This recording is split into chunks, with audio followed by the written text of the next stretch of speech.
I was already broken when I realized the truth was still hiding from me, not in words, in silence.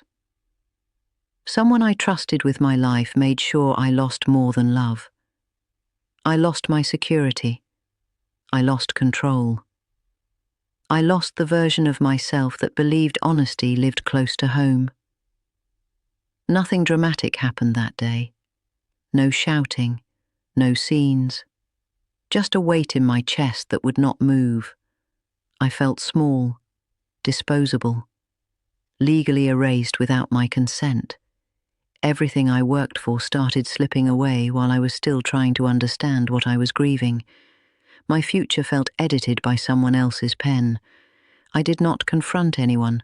I did not cry in front of them. I started reading, and that was the moment the ending changed. My name is Claire. I am 36 years old.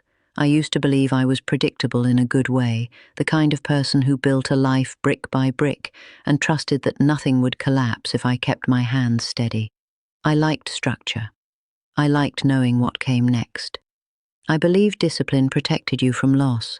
I believed if you worked hard, stayed loyal, and avoided drama, life stayed fair enough. I was not naive. I was careful. I listened more than I spoke. People came to me with their problems because I did not rush to fix them. I held space. I remembered birthdays, deadlines, promises. I believed consistency was love. My relationships were quiet and familiar, shared routines, shared responsibilities, shared assumptions that did not need to be spoken out loud. Trust lived in the background of my life like electricity, invisible but essential. I never questioned it because nothing flickered. I believed closeness meant access. I believed partnership meant shared authority. I believed that when decisions affected me, I would be included by default. I did not guard myself. I did not count receipts. I did not read every line twice. I believed trust was something you earned once and then kept. Before the betrayal, I felt grounded. Not euphoric, not desperate. Grounded. My life felt earned. My place felt secure. I thought I understood the rules of the world I lived in. I thought the people closest to me played by those rules too. The first cracks did not look like danger, they looked like efficiency. Things moved faster without me. Decisions were presented as done instead of discussed. Conversations ended sooner than they used to. I noticed a new tone, confident, final. I told myself this was maturity, this was how stable adults operated. I ignored the discomfort because it did not scream. It whispered. I noticed paperwork appearing already signed. I noticed summaries replacing details. I noticed reassurances arriving before questions finished forming in my mouth. I told myself not everything needed my involvement. I told myself I was being controlling for wanting to know more. I did not want to be that person. I wanted to be reasonable. I wanted to be trusted. I wanted to remain calm. At night, I sometimes felt a dull pressure in my chest that I could not explain. Not panic, not sadness. Just a sense of being slightly misaligned with my own life. Like I was standing half a step behind where I should have been. I blamed stress. I blamed work. I blamed myself. Trust has a way of defending the people you give it to. It fills in gaps with excuses. It reframes absence as busyness. It reframes secrecy as protection. I stayed quiet. I stayed polite. I stayed loyal to a version of reality that was already changing. The warning signs did not arrive together. They arrived spaced out enough to dismiss. A document I was told not to worry about. A meeting I was told did not concern me, a comment that assumed knowledge I did not have. Each time I laughed it off. Each time I told myself this was normal, but something inside me had started paying attention, not aggressively, carefully. I did not search. I noticed how often my questions were answered with comfort instead of facts. I noticed how often decisions were framed as beneficial without evidence. I noticed how often my name appeared where responsibility existed and disappeared where authority mattered. I noticed how my role shifted without discussion. Still, I said nothing. I believed silence was maturity. I believed confrontation would make me small. I believed if something was wrong, it would correct itself. Then one ordinary day, alone, unremarkable, I opened a folder I had seen before. Nothing dramatic, no intention, just habit. This time, I read slowly. The words did not rush me. They waited. I read them again. Then again. The meaning arrived before the pain. Something in my body went cold. My name was there in ways that stripped instead of protected. My name was absent where it should have anchored me. Authority had been reassigned. Access had been removed. Decisions had been finalized. I realized I was already living with the consequences. I had been living inside an outcome I never agreed to. My hands started to shake, not from fear, from clarity. This was not confusion. This was not miscommunication. This was design. The room felt too quiet. My breath sounded loud and wrong. I tried to stand and felt my legs hesitate. Each page confirmed what my body already knew. This had been planned, slowly, carefully, legally, around me. I felt something tear inside my chest, not violently, precisely, like a clean cut that left no room for denial. I saw my trust laid out in ink and clauses, reduced to technical language that erased my voice. I understood then that the loss was not coming. It had already happened. And the moment that understanding settled, before the tears, before the anger, before any plan could form, I felt the full weight of it land all at once, and the floor seemed to drop away beneath me.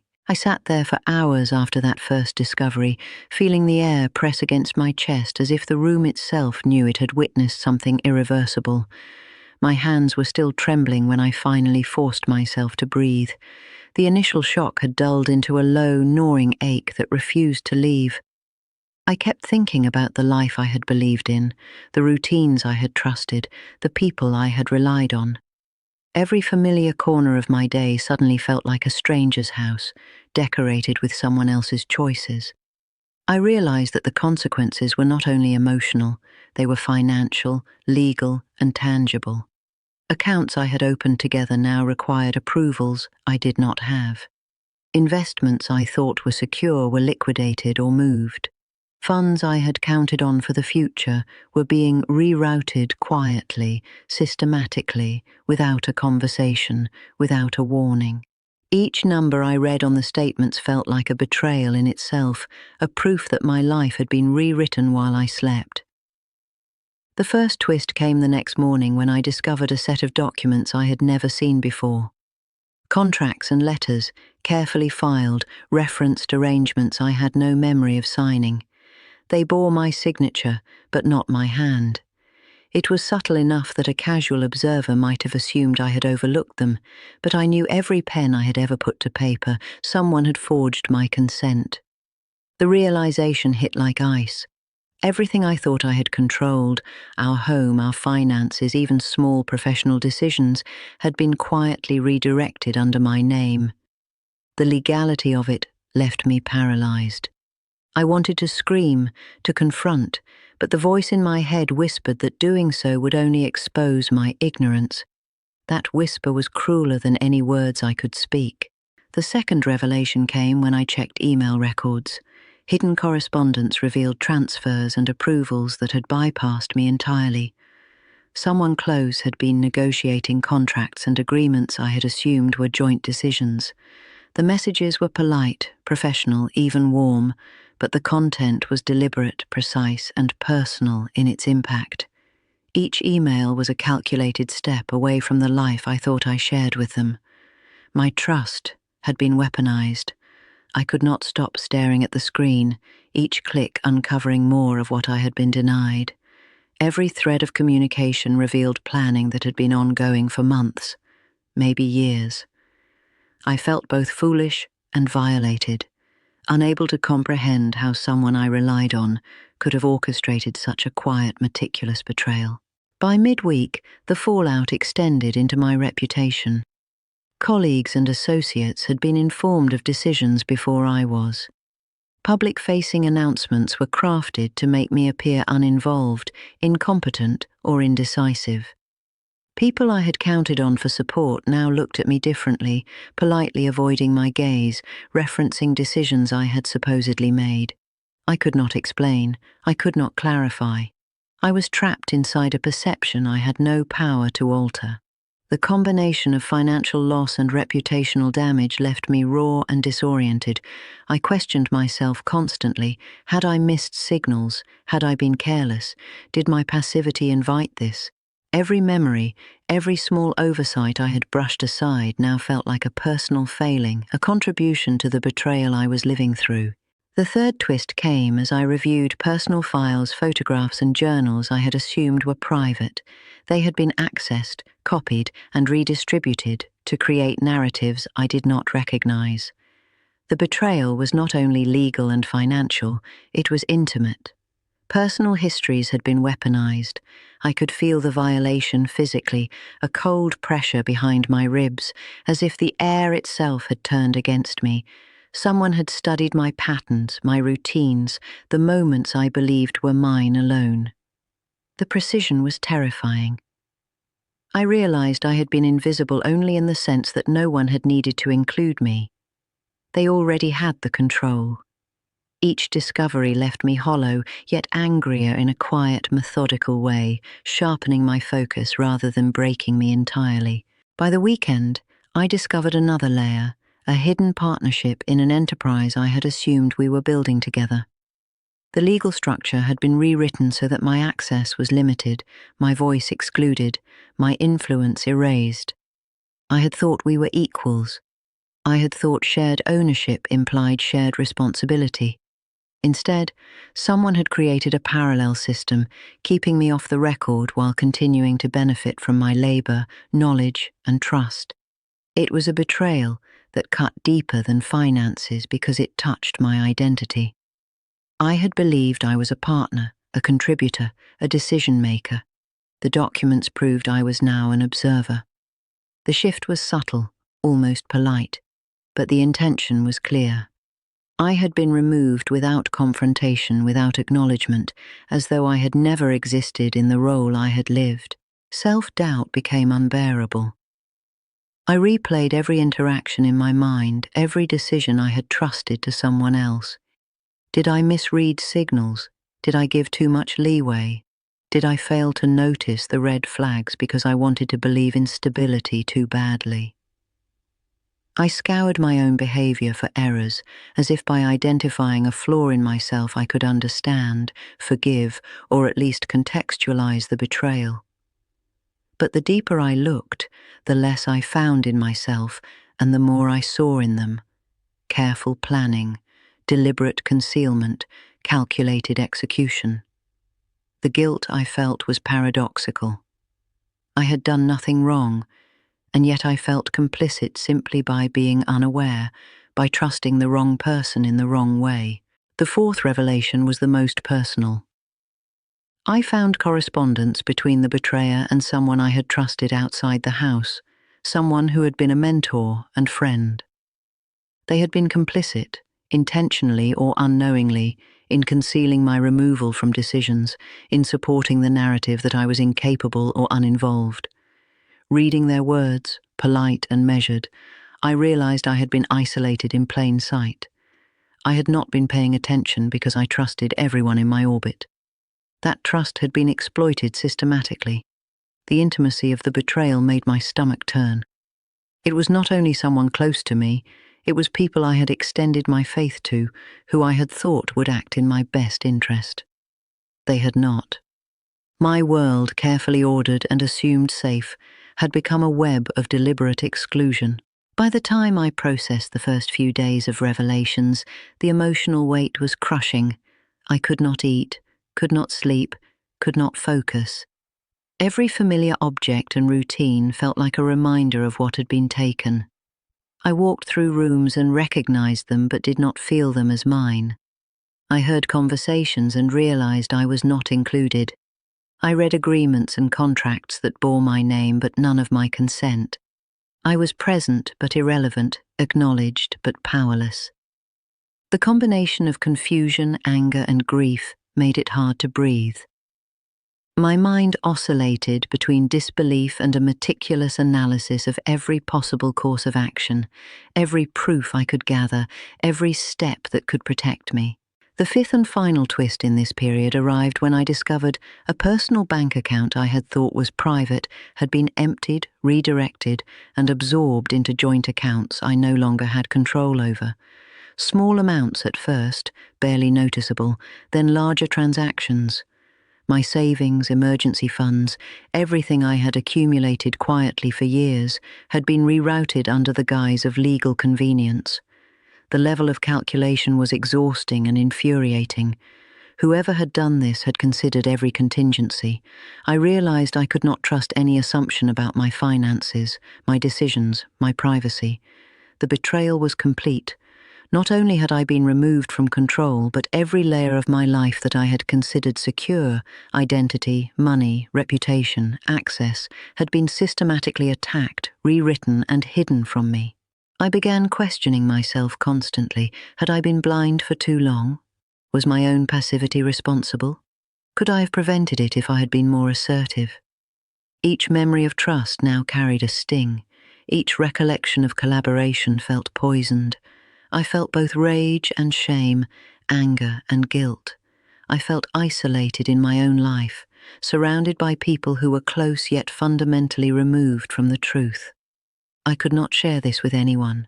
If I did, I would appear naive, incompetent, or hysterical. Silence became both my shield and my prison. In the quiet moments, I tried to reconstruct the timeline, each revelation stacked on the previous, each twist more intimate than the last. Each layer stripped away my confidence, my sense of security, my belief in the people I loved. And yet, through it all, a strange clarity began to form. I understood now the full scale of what had been done. I understood that the person I had trusted had used my own life as a canvas for their plans, painting over me slowly, invisibly, deliberately. I realized I was not just grieving what I had lost. I was reckoning with the enormity of someone else's manipulation, the intimacy of their calculation, the quiet perfection of their deceit. The final moment of this phase came one evening when I opened a folder I had never thought to check. It contained emails, letters, and agreements spanning months, some even years. The implications were worse than anything I had imagined. They were personal, targeted, and unmistakably deliberate. Every secret, every access, every ounce of trust I had given had been catalogued and exploited. I understood then that nothing I had assumed was real. My life, my decisions, my identity had all been subtly but completely rewritten without my consent. I felt the weight of it physically, a hollowing that left my limbs weak and my thoughts sharp and raw. I could not speak. I could not move. I could only stare at the pages, the proof, the evidence of a life I had built being quietly dismantled. And in that silence, in that moment, the full emotional shock hit me. Not just the loss, but the intimacy of the betrayal, the planning, the legal precision, the personal exploitation.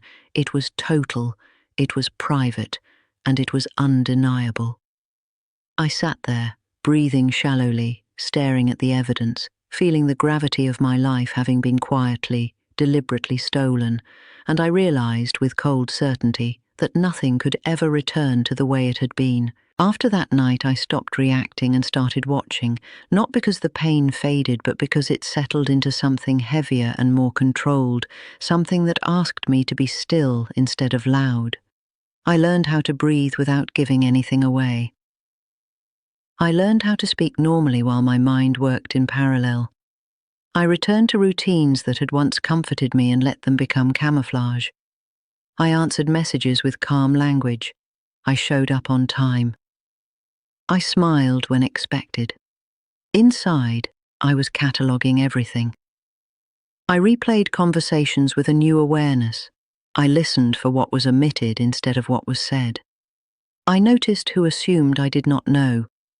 I noticed who spoke freely around me because they believed I was already removed from relevance. The restraint was not easy. Anger pressed against my ribs daily, but I did not let it decide anything. I knew anger would rush me into mistakes. I chose slowness instead. I chose accuracy.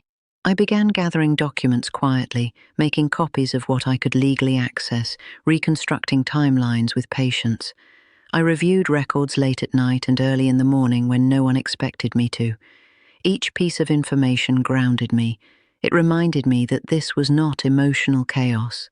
This was a structure built by people who believed I would never notice. I noticed everything. I also noticed the temptation to confront, to expose immediately, to force an apology or a reaction. That urge scared me because it felt satisfying but weak. I did not want satisfaction. I wanted truth. I wanted my life returned to me in a way that could not be challenged. I struggled with the moral weight of what I was considering. I had been raised to believe that staying quiet was virtuous and that retaliation was a failure of character. I questioned myself constantly. Was this planning becoming obsession? Was silence becoming manipulation? Was I turning into the thing that had hurt me? Some nights I stared at the ceiling wondering if walking away would be cleaner. But walking away would mean abandoning what was mine. It would mean letting lies harden into history. I could not do that. I decided that whatever I did would be within the law and within my values. No deception, no threats, no destruction, only exposure through facts. That choice slowed me down further, but it steadied me. I consulted professionals discreetly, not for drama, but for clarity. I asked careful questions. I listened more than I spoke. I learned where the system protected me and where it did not. I learned that patience was leverage. I learned that documentation was power. Each step I took was invisible to the people who believed they had already won. They continued as if the story was finished. That gave me time. I watched how money moved. I watched how narratives were repeated. I watched who benefited and who complied. I also watched myself change. The fear softened into focus. The guilt loosened its grip as I accepted that trust had been exploited, not misplaced. I did not become cruel. I became precise. I stopped sharing personal thoughts. I stopped seeking reassurance. I built a private certainty that no one could interrupt. There were moments of hesitation when I questioned whether revealing the truth would hurt innocent people. That weighed on me heavily. I did not want collateral damage. I wanted accountability. I adjusted my approach to minimize harm while still insisting on accuracy. I chose formal channels. I chose audits. I chose written communication. I chose timelines that spoke for themselves. When doubt returned, I reminded myself that truth does not need urgency. It needs space. I resisted the urge to frame myself as a victim because that would invite dismissal. I framed myself as a record keeper. I organized facts. I prepared explanations that were calm and unemotional. I imagined sitting across from people who had underestimated me and speaking without raising my voice. That image guided me. I did not rush the moment. I let it approach on its own. Each day of silence tightened the net. Each unanswered assumption worked in my favor. I felt the inevitability of it, not as revenge fueled by anger, but as a correction moving into place. I was not trying to hurt anyone. I was trying to stop the erasure of myself. When the time came, it would not look dramatic. It would look administrative. It would look factual. It would look undeniable. That was the hardest part to accept, that the most powerful response would feel almost boring on the surface. Still, beneath that calm presentation would be everything I had held back. The grief, the patience, the restraint, the choice to let truth arrive without theatrics.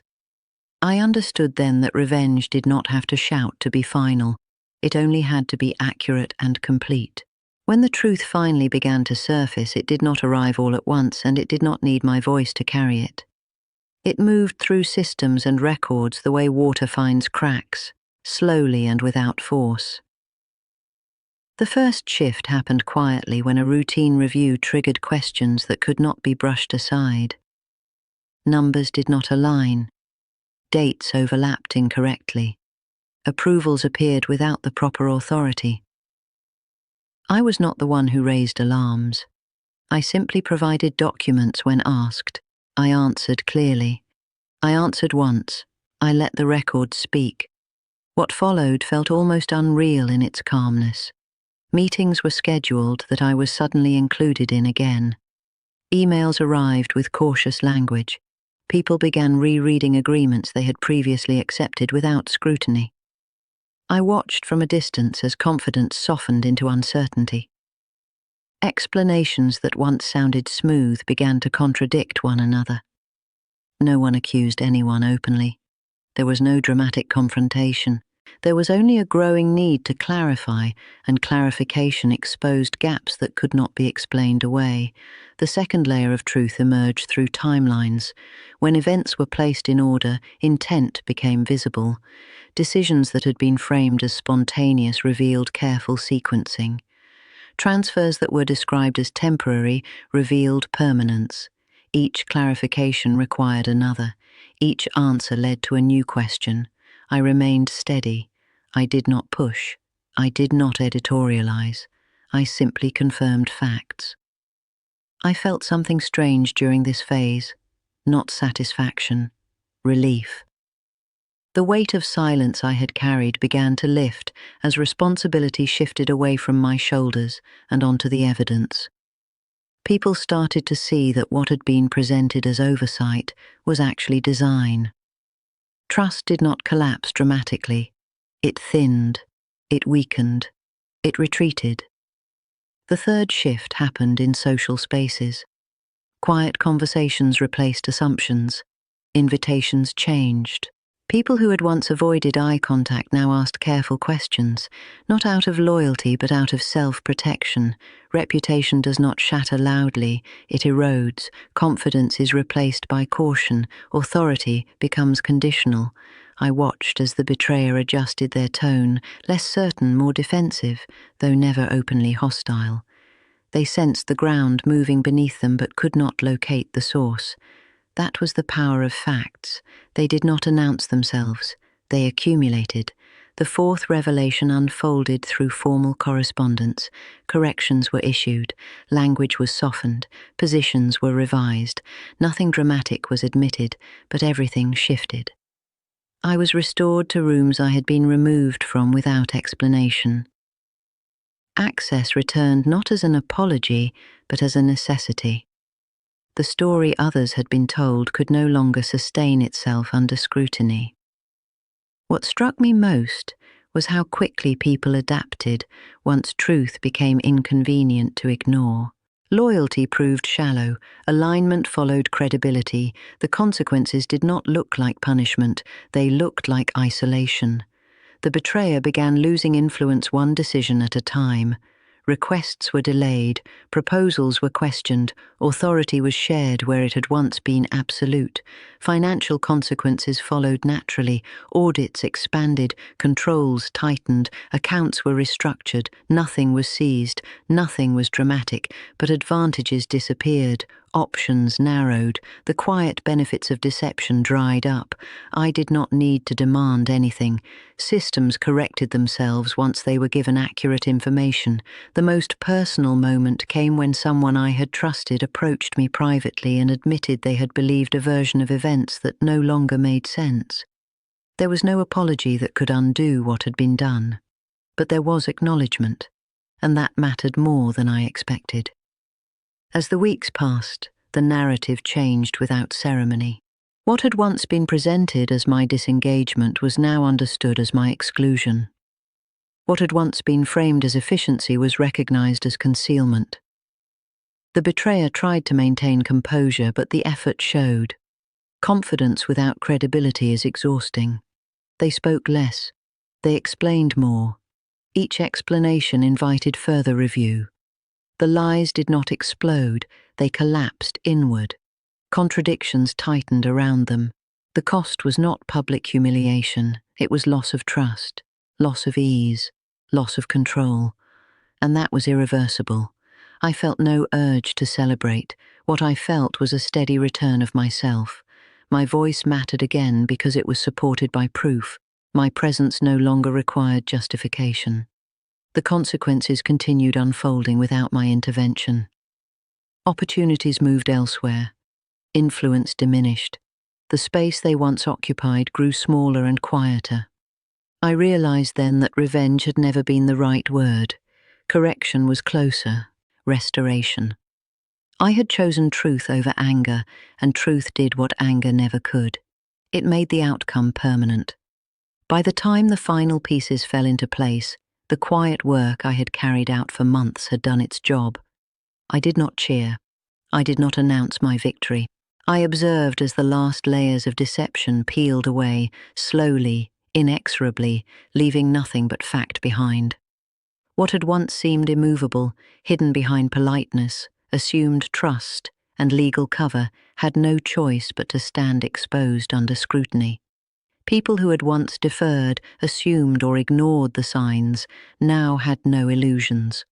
They could see the precise scope of what had been done, and they could see, with clarity, that I had not been at fault. My involvement had been erased, undermined, and manipulated, but now my presence was undeniable, my influence restored not through confrontation, but because reality demanded it. The first sign of permanent accountability appeared in the responses of those who had unknowingly participated in the concealment. Colleagues, mentors, and associates began questioning decisions they had accepted blindly. The documents I had quietly collected became the reference point for every conversation. Each inquiry revealed another inconsistency. Each inconsistency exposed intent. I watched as people who had once followed the betrayer's lead without hesitation now stopped, calculated, and hesitated. Their confidence faltered. Their influence waned. I did not need to accuse. I did not need to remind them. The facts spoke clearly enough. The network of small lies, omissions, and manipulations, carefully orchestrated over months and years, could no longer sustain itself. Financial consequences continued to unfold naturally. Investments that had been redirected or mismanaged under my name were returned, audited, or corrected. Accounts were restored. Legal structures were revised to reflect actual ownership and authority. Nothing had been seized illegally. Nothing had been forced. Every adjustment followed the law, the records, and the sequence of events that proved my exclusion. There were no public confrontations, no spectacle. Yet the results were irreversible. Where there had once been unearned control, there was now accountability. Where there had once been hidden benefit, there was transparency. Where there had once been calm dominance, there was uncertainty. It was subtle, but it was permanent. The social consequences were equally exacting. Those who had defended, overlooked, or enabled the betrayer's manipulation found themselves navigating a landscape reshaped by facts. Decisions they had once influenced through proximity or assumed authority were now questioned. Recommendations that had carried weight were now examined. Collaborations that had once seemed natural were reconsidered. The betrayer's reputation, carefully cultivated over years of measured behavior, began to erode quietly, imperceptibly at first, then unmistakably. There were no shouting matches, no public shaming, no explosive revelations. Only the slow, steady unspooling of credibility. Every interaction, every expectation, every unchallenged assumption became subject to verification. Their influence diminished with each passing week. The most personal satisfaction came from the silence. I did not need to confront them. I did not need to demand acknowledgement. I did not need to justify my own actions. I had chosen truth over anger, patience over impulsivity, and restraint over drama. That choice allowed the truth to reveal itself without interference. It allowed others, those whose support I had earned, whose judgments mattered, to witness the facts, understand the deception, and act accordingly. Accountability emerged naturally because the evidence was irrefutable. The betrayer was left to navigate the consequences of their own design, unable to manipulate, persuade, or coerce. Each misstep, each contradiction, each omission compounded. The network of control they had built collapsed quietly but completely. Emotionally, the final weeks were heavy but steady. I felt grief for the trust that had been violated, sadness for the relationships that could not be repaired, and a measured relief for the equilibrium slowly returning to my life. I did not feel triumph in a dramatic sense. I felt a deep, enduring gravity, a sense of restoration, not celebration. There were moments when the weight of what had been endured pressed against me, memories of small betrayals, subtle lies, and personal invasions returning in quiet waves. But those moments were tempered by the knowledge that each fact I had gathered, each careful step I had taken, had rewritten the rules of the game. I had not been reckless. I had not allowed emotion to dictate outcome. I had acted with precision, patience, and legality.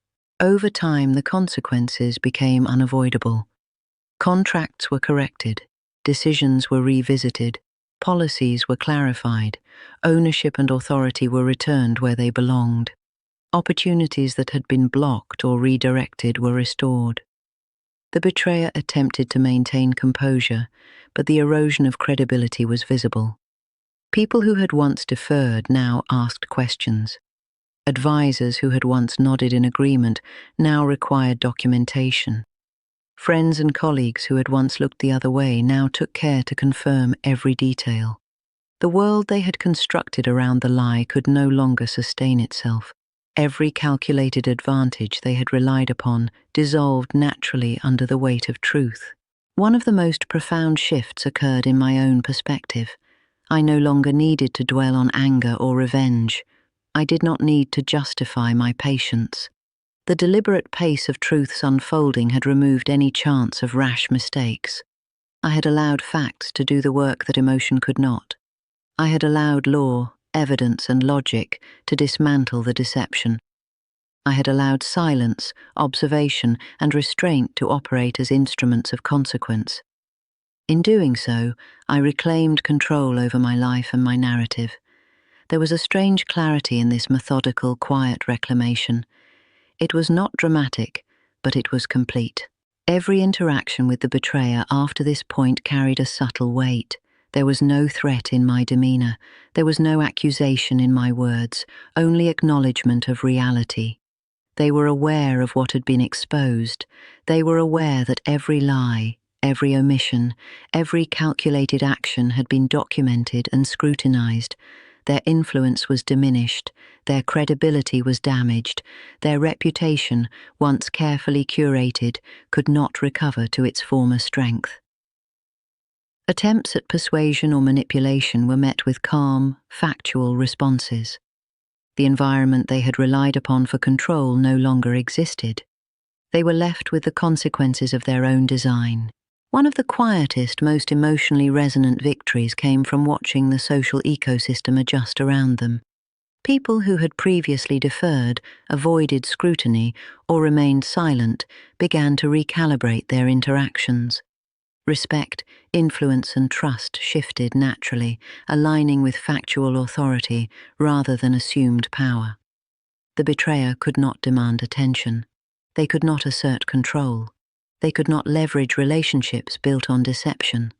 Slowly, invisibly, the world they had built around lies contracted until only the truth remained visible. The collapse was not explosive, it was inevitable, and because it unfolded without spectacle, it carried a weight that was permanent. I, on the other hand, moved forward with a quiet resilience. I returned to routines that once brought comfort, now with a new sense of agency. I conducted myself with the same calm attention to detail that had guided my investigation, but now there was no tension, no fear, no sense of invisibility. Every meeting, every decision, every conversation was approached with the knowledge that facts had the final word, and that truth, when handled carefully, could be stronger than deception, louder than lies, and more enduring than intimidation. My sense of self, once shaken by betrayal, was now reinforced by the methodical restoration of authority, control, and clarity. The final layers of exposure revealed themselves as I reviewed the last set of documents. Emails, contracts, and financial statements aligned to create a complete record of intent and action. Nothing remained hidden. Nothing could be denied. Every strategy, every concealment, every manipulation was documented and clear. There was no ambiguity. There was no chance for revision. The betrayer had constructed a web of careful deceit, but in the end, it was precisely that carefulness that revealed everything. Each action, intended to consolidate control, became evidence of planning and exclusion. Every layer of subterfuge collapsed under scrutiny. The inevitability of accountability was now unavoidable. Emotionally, I felt a profound exhaustion mixed with a quiet satisfaction. There was no triumph in the way movies portray revenge. There was no shout, no confrontation, no dramatic reveal. Instead, there was the deep weight of truth functioning exactly as it should.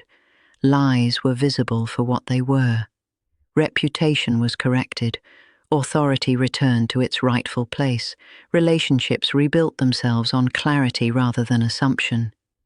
The betrayer faced consequences that could not be undone, not through legal maneuvering, not through charm, not through persuasion. Every move they had made to manipulate the environment worked against them once transparency arrived. They were left to navigate a world in which credibility, trust, and influence were no longer available through deception. The landscape had shifted irreversibly, and I had done nothing illegal, nothing impulsive, nothing cruel. I had allowed facts, patience, and truth to operate as instruments of justice. As the final months unfolded, I noticed subtle but undeniable changes in behavior around me. Meetings that had once been dominated by the betrayer became collaborative. Decisions that had previously been manipulated were now openly documented and accountable. People who had once deferred now contributed thoughtfully, questioning assumptions, verifying information. The network of control the betrayer had relied upon was gone, not because of confrontation or drama, but because reality demanded it. Every step I had taken, every observation, every piece of evidence gathered, every patient decision had guided this outcome. Nothing could alter it. The consequences were natural, calm, and permanent. I did not feel glee. I did not feel triumph. I felt a quiet exhaustion paired with an unshakable certainty that what had been taken from me was restored. The restoration was not loud. It did not require validation. It simply existed. People who had underestimated me, dismissed me, or assumed my inaction now had to recognize my presence and authority. The betrayer, once confident in their control, was reduced to navigating the consequences of their own decisions. Every lie, every omission, every calculated action had been exposed. Justice, quiet and methodical, had arrived. Looking back, I realized that patience, restraint, and observation had been my greatest tools. I had resisted the immediate satisfaction of confrontation, the seductive temptation of angry exposure, and instead allowed facts to do the work. Lies, carefully constructed, could not withstand scrutiny.